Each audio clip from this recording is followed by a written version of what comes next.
Praise the lord. యేసుక్రీస్తు ప్రభువారి అతి శ్రేష్టమైన నామంలో మీ అందరికీ కూడా శుభములు తెలుపుకుంటున్నాను.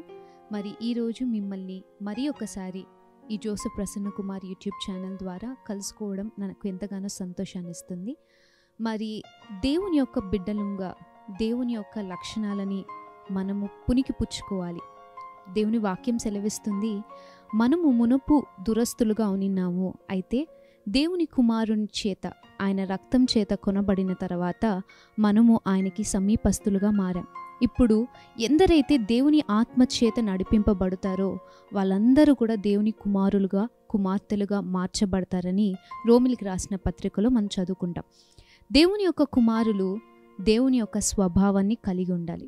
దేవుని యొక్క కుమారులు కుమార్తెలు ఆయన యొక్క నేచర్ని మరి వాళ్ళు ఇంప్లిమెంట్ చేయాలి, ఆ నేచర్ని ఇమిటేట్ చేయాలి. దేవుని వాక్యం సెలవిస్తుంది, నేను పరిశుద్ధుని కనుక మీరు కూడా పరిశుద్ధులై ఉండిడి. God wants us to imitate his nature. ఆయన యొక్క స్వభావాన్ని మనము అవలంబించుకోవాలని, మనం దాన్ని ఇమిటేట్ చేయాలని దేవుడికి ఇష్టంగా ఉంటుంది. మరి చాలా సందర్భాలలో మనము దేవుని యొక్క స్వభావాన్ని కాకుండా మన యొక్క సెల్ఫ్ నేచర్ ఏదైతే మనకి మరి పుట్టుకతో వచ్చిందో దాన్ని మనం చాలాసార్లు మరి అలవాటులో మనము దాన్ని ఎక్స్ప్రెస్ చేస్తూ ఉంటాము. అందులో ఒకటి ఇతరులని మనం తృణీకరిస్తూ ఉంటాం. చాలా సందర్భాలలో మనకంటే తక్కువ స్థాయిలో ఉన్న వాళ్ళని, మనకంటే మరి మంచి ఎడ్యుకేషన్ క్వాలిఫికేషన్ లేకపోయినా, మనకంటే తక్కువ డబ్బులున్న చాలా సందర్భాలలో, లేకపోతే వాళ్ళ పాప జీవితాన్ని చూస్తూ వారిని తృణీకరిస్తూ ఉంటాం. అయితే ఇలా తృణీకరించడం అనేది దేవుని యొక్క స్వభావం కాదు. మనం చూసుకున్నట్లయితే సామెతలు 11వ అధ్యాయం 12వ వచనంలో ఇలాగ రాయబడి ఉంటుంది, తన పొరుగు వానిని తృణీకరించువాడు బుద్ధి లేనివాడు, వివేకి అయిన వాడు మౌనముగా నుండును. మనము సంఘంలో చాలాసార్లు దేవుని అంగీకరించిన తర్వాత కొంతమంది మరి పాపంలో జీవిస్తున్న వాళ్ళని, మనకి తెలిసి పాపంలో జీవిస్తున్న వాళ్ళని సంఘంలో చూసినప్పుడు చాలాసార్లు మనం వారిని తృణీకరిస్తూ ఉంటాం.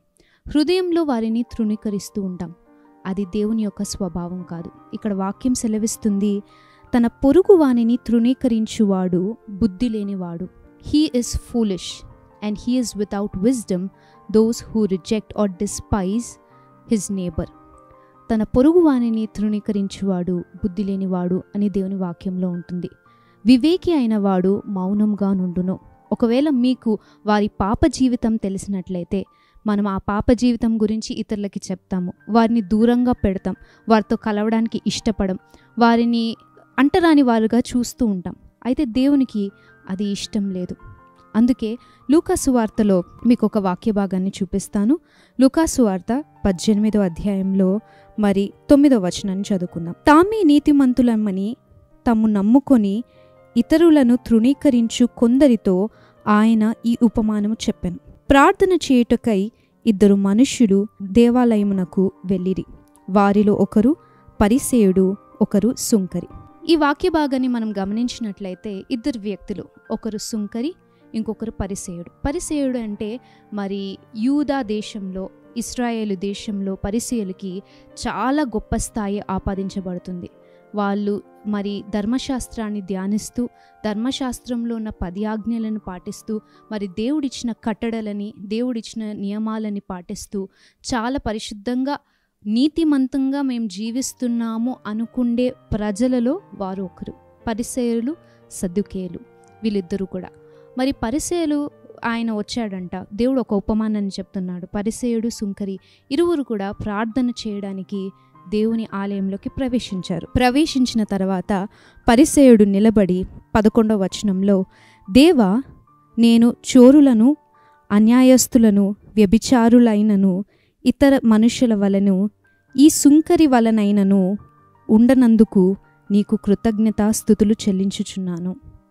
ఇక్కడ మరి చోరులను, అదేవిధంగా అన్యాయస్తులను, వ్యభిచారులను, ఇతర మనుషుల వలనైనను, సుంకరి వలనైనను, తన పక్కనే ఉన్న ఆ సుంకరిని చూస్తూ ఆయన అంటున్నాడు, ఈ సుంకరి వలనైనను నేను లేనందుకు నీకు కృతజ్ఞతాస్తుతులు. So he started to despise this other person. ఆ పక్కనే నా వ్యక్తిని హృదయంలో తృణీకరించడమే కాకుండా ప్రార్థనలో కూడా అతన్ని తక్కువ చేస్తూ మాట్లాడుతున్నాడు. ఆ తృణీకార భావాన్ని ఆయన వ్యక్తపరుస్తూ ప్రార్థిస్తున్నాడు. ఆ తర్వాత సుంకరి చేసే ప్రార్థనను మనం ఒకసారి గమనిద్దాము. ఆ సుంకరి 13వ వచనంలో, అయితే సుంకరి దూరముగా నిలుచుండి ఆకాశం వైపు కన్నులెత్తుటకైనను ధైర్యం చాలక రొమ్ము కొట్టుకొనుచు, దేవా, పాపినైన నన్ను కనికరించుమని పలికెను. అతని కంటే ఇతడు నీతిమంతుడుగా తీర్చబడి తన ఇంటికి వెళ్ళనని మీతో చెప్పుచున్నాను. తన్ను తాను హెచ్చించుకొనువాడు తగ్గింపబడుననియు, తన్ను తాను తగ్గించుకొనువాడు హెచ్చింపబడుననియు చెప్పెను. సో ఇక్కడ ఈ సుంకరి ప్రార్థన చేస్తున్నాడు, దూరంగా నిల్చున్నాడు. తల ఎత్తడానికైనా ఆయనకి ధైర్యం చాలలేదు. తన పాప జీవితాన్ని జ్ఞాపకం చేసుకుంటూ, ఆ పాపంలో నేనున్నాను, నేను నిన్ను చూడలేను దేవా, నేను పాపిని అని చెబుతూ ఆయన తన రొమ్మును కొట్టుకుంటూ బాధపడుతూ ప్రార్థన చేశాడు. ఇతరులతో ఆయన పోల్చుకోలేదు. తన జీవితం ఎలాగా ఉంది, నేను నా దేవుని దగ్గరికి వచ్చాను, నా జీవితం గురించి నేను పశ్చాత్తాపపడాలి, నా జీవితం గురించి నేను పశ్చాత్తాపపడి దేవుని సన్నిధిలో నేను క్షమింపబడాలి అనే ఒక హృదయ దృక్పథంతో ఆయన వచ్చాడు. అందుకే దేవుడు అంటాడు, ఆ తృణీకారం చేసిన వ్యక్తి ఎవరైతే తృణీకరించాడో ఆ పరిసేయుడి కంటే ఈ సుంకరి నీతిమంతుడని నేను మీతో చెప్పుచున్నాను. చాలా సందర్భాలలో మనమే నీతిమంతులమని మనం అనుకుంటూ ఇతరులను మనం తృణీకరిస్తూ ఉంటాం. చాలా విషయాల్లో నేను నా సొంత కాలేజ్లో నేను గమనించింది ఏంటంటే, ఎవరైనా ఒకరు పాపంలో జీవిస్తూ, ఎవరైనా పాప సహవాసంలో ఉంటూ ఆ వ్యక్తి చర్చ్కి వచ్చారంటే ఎవరు ఆ వ్యక్తి దగ్గరికి వెళ్ళడానికి ఇష్టపడరు. ఆ వ్యక్తిని దూరంగా ఉంచుతారు. ఆ వ్యక్తి దగ్గరికి వెళ్ళి మాట్లాడరు, పలకరించరు.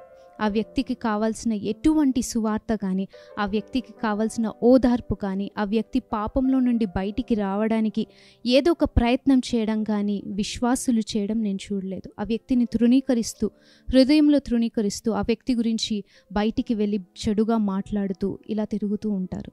అయితే మీరు గమనించాల్సిన విషయం ఏంటి అంటే, దేవుని సన్నిధిలో మీరు ఇరువురు నిల్చున్నప్పుడు దేవుడు మీకంటే కూడా ఎవరైతే పాపంలో ఉంటూ తమ పాపాన్ని అంగీకరించి దేవుని దగ్గర క్షమాపణ కొరకు వేడుకుంటాడో వారిని దేవుడు మీకంటే నీతిమంతులుగా తీరుస్తాడు.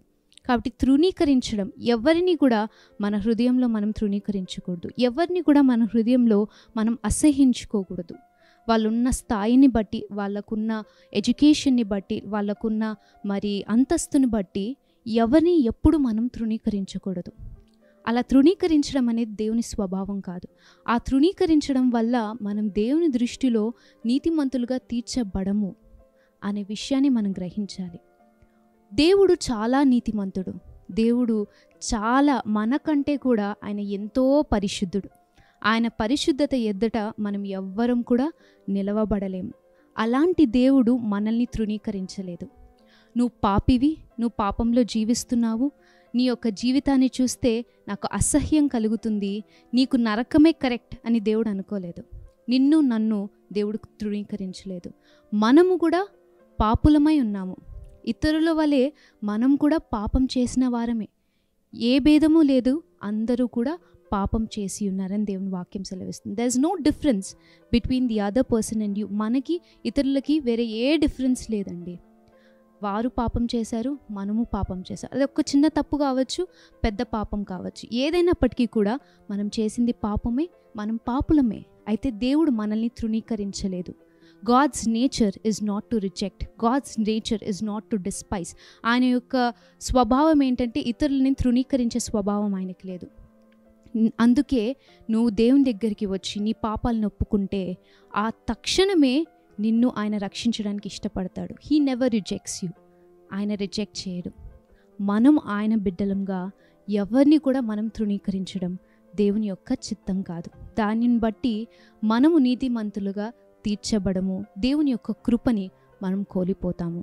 కాబట్టి ఈ విషయాన్ని మనం గుర్తుపెట్టుకుంటూ దేవుని యొక్క స్వభావాన్ని మనము పాటిస్తూ ఆయన యొక్క గుణలక్షణాలని మనము ఇమిటేట్ చేస్తూ మన జీవితాన్ని కొనసాగించాలని కోరుకుంటూ ఒక చిన్న ప్రార్థన చేసుకొని ముగించుకుందాము.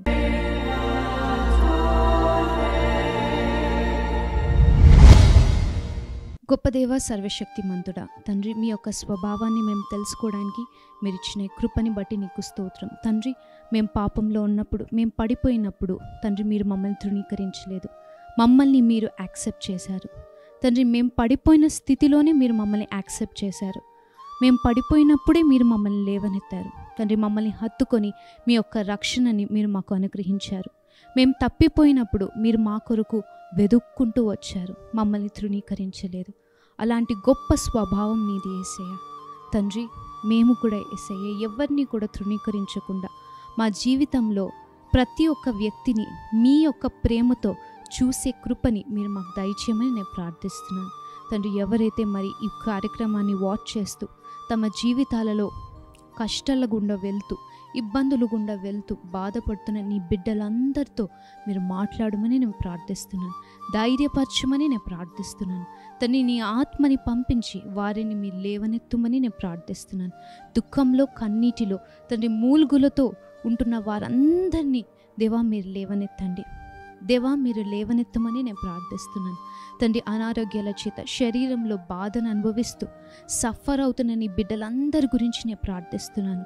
యెహోవా రాఫాయ్ స్వస్థపరచండి తండ్రి. అనారోగ్యం లేకుండా స్వస్థపరచమని నేను ప్రార్థిస్తున్నాను తండ్రి. వెంటనే స్వస్థపరచమని నేను ప్రార్థిస్తున్నాను తండ్రి. ప్రార్థన వింటుండగానే తండ్రి వారికి స్వస్థతని మీరు కలుగచేయమని నేను ప్రార్థిస్తున్నాను తండ్రి. మోకాళ్ళ సమస్యలని ముట్టండి తండ్రి. మెదడులో ఉన్న సమస్యలని మీరు ముట్టండి తండ్రి. శరీరంలో ఉన్న లోపాలని మీరు సవరించమని నేను ప్రార్థిస్తున్నాను తండ్రి. కృపని అనుగ్రహించండి తండ్రి. మరి స్టూడెంట్స్ విషయమై నేను ప్రార్థిస్తున్నాను తండ్రి. జ్ఞానం కొదుగా ఉన్న వారికి మీరు ధారాళంగా జ్ఞానాన్ని అనుగ్రహించండి తండ్రి. వాళ్ళు రాస్తున్న ఎగ్జామ్స్లో దేవా మీరు వారికి కనికరాన్ని చూపించండి, కృపని చూపించండి తండ్రి. చాలా చక్కగా వాళ్ళ ఎగ్జామ్స్ రాయడానికి తండ్రి, మంచి మార్క్స్ సంపాదించుకోవడానికి మీరు కృపనివ్వండి. వాళ్ళ కెరీర్స్ని మీరే ఎస్టాబ్లిష్ చేయమని నేను ప్రార్థిస్తున్నాను తండ్రి. నీ చేతులకి నీ బిడ్డల్ని నేను అప్పచెప్తూ తండ్రి, ప్రతి ఒక్కరి అవసరాన్ని మీ సమృద్ధి చొప్పున మీరు తీర్చమని ప్రార్థిస్తూ నీకే మహిమ గంత ప్రభావాలను ఆరోపించుకుంటూ యేసుక్రీస్తు వారి నామంలో ప్రార్థించి అడిగి వేడుకుని పొంది ఉన్నాం తండ్రి, ఆమెన్. మరి మీరు చూస్తున్న ఈ channel Joseph Prasanna Kumar channel అండి.